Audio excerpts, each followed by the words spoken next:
এখন মায়েরা কিছু মতো ভালো আছে।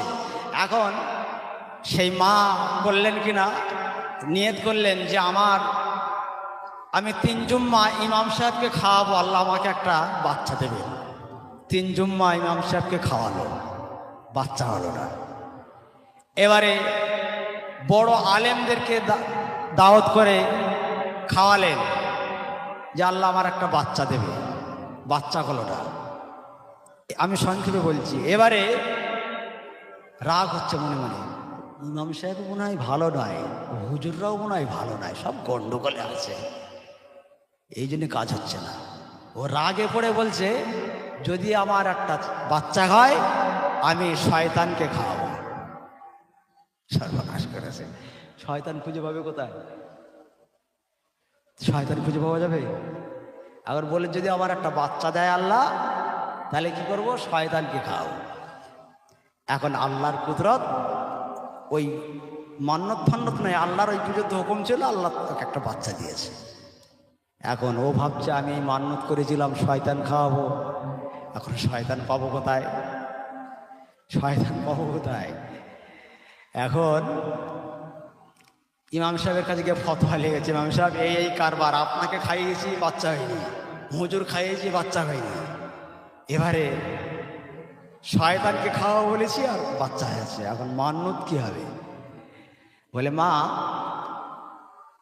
তুমি তো শয়তানকে খাওয়াবে নিয়ত করেছো, তোমার শয়তান তো খুঁজে পাবে না, তা শয়তানের একটা অনুসারী আছে, শয়তান বলা যাবে না, শয়তানের অনুসারী আছে, তাকে খাওয়ানো মানে শয়তানকে খাওয়ানো হবে।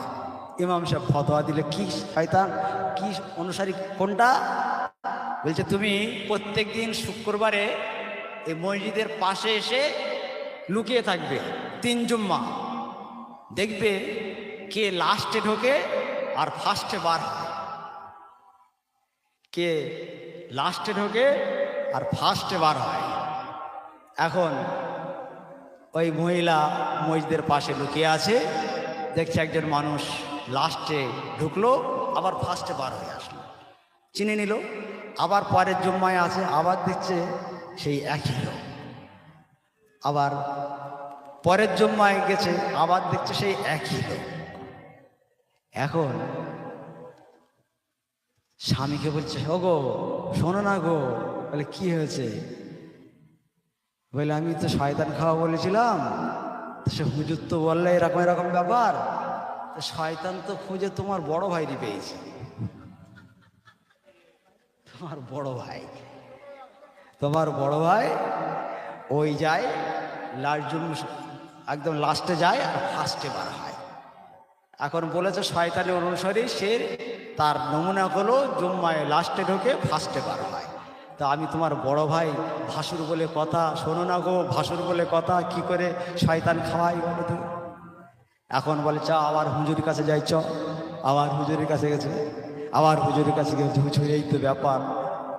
তো বলছে বাবা শোনো, 3 জুম্মা কাজা হয়ে গেলে তার আর ঈমান থাকে না।